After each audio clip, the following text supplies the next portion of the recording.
présentation de la carte de la centrale d'intrusion Melodia de chez Septam. Donc dans un premier temps ici on peut retrouver donc le transformateur qui permet de transformer le 230 volts alternatif du secteur en une tension donc ABC de 15 volts alternatif pour alimenter donc la carte principale de la centrale.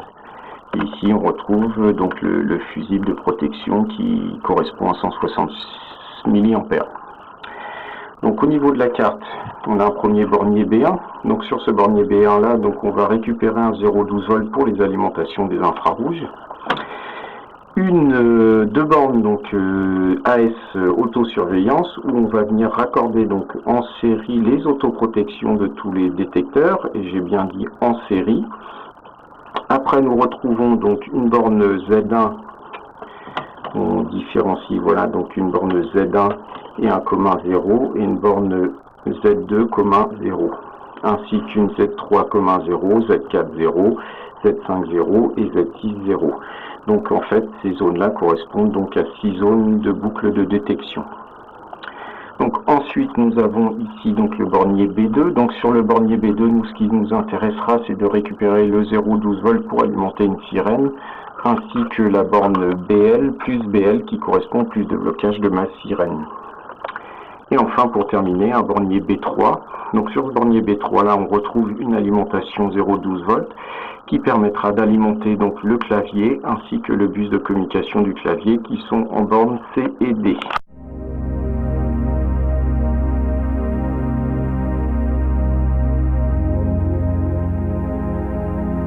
Donc au niveau de la configuration de l'installation, donc nous avons 4 détecteurs d'ouverture ainsi que 2 détecteurs infrarouges, un clavier et une sirène.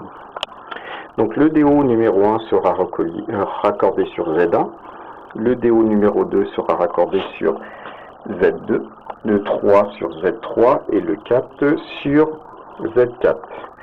Au niveau des infrarouges, l'IR1 sera raccordé sur la zone Z5 et l'IR2 sera raccordé sur la zone Z6. Mon clavier donc lui sera raccordé sur le bornier de la carte principale en B3 et ma sirène sera raccordée sur mon bornier carte principale, le bornier donc B2. Au niveau de mon raccordement, donc nous pour une question didactique, donc on vient venir câbler sur des bornes qu'on a déportées au niveau de la carte mère pour pas endommager les vis de la carte mère. Donc en fait on retrouve les bornes dans l'ordre qui suivent B1, B2 et B3. Donc ici on retrouve l'alimentation de l'infrarouge. Ici le fil gris et le fil blanc, donc c'est la boucle d'autosurveillance. Mais en fait volontairement j'ai fait des ponts pour pouvoir venir directement mettre en série toutes les autoprotections de chaque détecteur sur les bornes donc qui composent l'autosurveillance. Ensuite donc nous retrouvons le bornier toujours B1 donc qui correspond aux zones d'alarme. Donc ici vous avez Z1 le 0, Z2, Z3 le 0, Z2 4, Z5 le 0, Z6. Après ici nous retrouvons les 3 fils qui correspondent donc à la sirène. Donc ici entre autres nous retrouvons le 0, le 12 volts et le plus de blocage. Et pour finir les 4 fils du bornier B3 qui correspondent donc au 0, au C, au D et au 12 volts.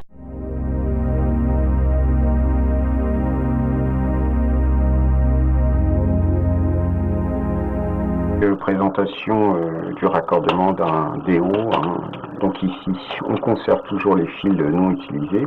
Je rappelle que en cas de si vous cassez un fil, c'est toujours sympa d'en avoir en réserve pour pouvoir attraper le coup. Donc ici on choisit donc le contact d'alarme. Donc là nous on est parti sur des couleurs bleu et rose. Et ici on retrouve donc le contact d'autoprotection qui a été câblé en marron et violet.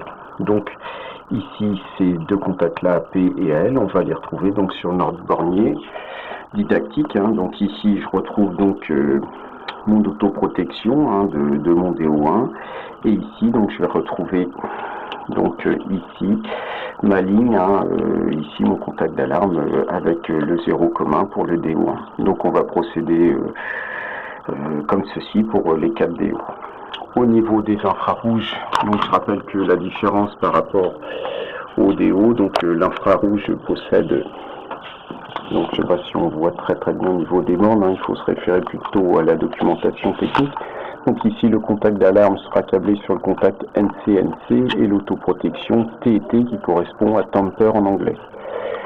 La seule différence par rapport à un DO, en infrarouge, donc on doit avoir une alimentation, le 12 volts continu, donc le plus et le moins. Au niveau du raccordement sur le bornier didactisé, en fait, donc on retrouve l'alimentation le plus et moins des deux infrarouges. Et après on retrouve ici, comme pour les DO, le contact d'alarme de l'infrarouge IR1 et le contact d'alarme de l'infrarouge, donc pour l'infrarouge IR2. Donc tout ce qui est sirène, donc ce n'est pas bien compliqué, donc on retrouve ici donc l'autoprotection, on retrouve donc l'alimentation 0,12 volts ainsi qu'en bleu le plus de blocage qui est lui reporté également sur les bornes, les 3 bornes ici de la sirène. Identique pour le bornier du clavier, donc ici on retrouve bien, encore un petit peu de mal à voir les écritures, donc ici vous retrouvez l'autoprotection, le plus 12 volts, le D, le C qui correspond au bus de communication, ainsi que le 0 volt sur la dernière borne.